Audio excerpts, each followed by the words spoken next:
Bonjour, j'espère que vous allez bien. Aujourd'hui, je vais vous lire donc le cinquième ou sixième, je sais plus, extrait de Beaumarchais sur le mariage de Figaro. Donc on arrive vers la fin. Monologue de Figaro. Au cinquième acte, paraît un Figaro inattendu, vêtu d'un grand manteau, coiffé d'un large chapeau rabattu. Le joyeux barbier serait-il devenu conspirateur? Il se croit trahi par Suzanne, et comme il l'aime sincèrement, ce coup le bouleverse. Mais il est bavard, et son désarroi se traduit par un flot de paroles. Il s'exalte, déclame, revit toute son existence. Lorsqu'il eut composé ce monologue, 5-3, Beaumarchais lui-même, dit-on, fut effrayé de sa longueur. Pourtant, le monologue passe la rampe, mais il a divisé les critiques. Les uns le trouvent insupportable, d'autres y voient le morceau capital de la pièce. Figaro, seul, se promenant dans l'obscurité, dit du ton le plus sombre. Ô femme, femme, femme, créature faible et décevante! Nul animal créé ne peut manquer à son instinct. Le tien est-il donc de tromper? Après m'avoir obstinément refusé quand je l'empressais devant sa maîtresse, à l'instant qu'elle me donne sa parole, au milieu même de la cérémonie. Il riait en lisant le perfide, et moi, comme un benêt. Non, monsieur le comte, vous ne l'aurez pas. Vous ne l'aurez pas, parce que vous êtes un grand seigneur. Vous vous croyez un grand génie? Noblesse, fortune, un rang, des places, tout cela un grand génie. Noblesse, fortune, excusez-moi. Noblesse, fortune, un rang, des places, tout cela rend si fier. Qu'avez-vous fait pour tant de bien?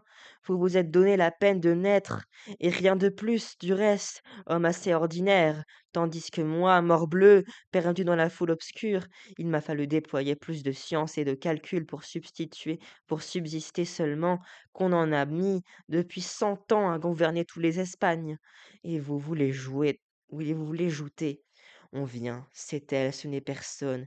La nuit est noire en diable, et me voilà faisant le sot métier de mari, quoique je ne le sois qu'à moitié. Il s'assied sur un banc. Est-il rien de plus bizarre que ma destinée, fils de je ne sais qui, volé par des bandits, élevé dans leurs mœurs? Je m'en dégoûte et veux courir une carrière honnête. Et partout je suis repoussé. J'apprends la chimie, la pharmacie, la chirurgie, et tout le crédit d'un grand seigneur peut à peine me mettre à la main une lancette vétérinaire. Las d'attrister des bêtes malades, et pour faire un métier contraire, je me jette à corps perdu dans le théâtre. Me fussé-je mis une pierre au cou? Je broche une comédie dans les mœurs du sérail. Auteur espagnol, je crois pouvoir y fronder Mahomet sans scrupule. À l'instant, il y a un envoyé de je ne sais où se plaint que j'offense dans mes vers la sublime porte, la Perse, une partie de la presqu'île de l'Inde, toute l'Égypte, les royaumes de Barca, de Tripoli, de Tunis, d'Alger et du Maroc. Et voilà ma comédie flambée pour plaindre au prince mahométan, dont pas un, je crois, ne sait lire, et nous meurtrisse l'omoplate en nous disant: chien de chrétien, ne pouvant avilir l'esprit, on se venge en le maltraitant. Note. Décevante, trompeuse, perfide. En lisant le billet remis par Suzanne, 4-9. Benet. Figaro se moquait du comte. Ah, c'est une drôle de tête. Joutez, vous mesurez avec moi. Destinée.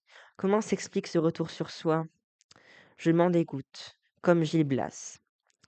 Un métier contraire, égaillé, des hommes bien portants.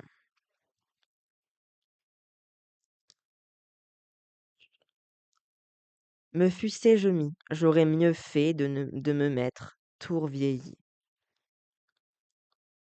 Je broche, bâcle,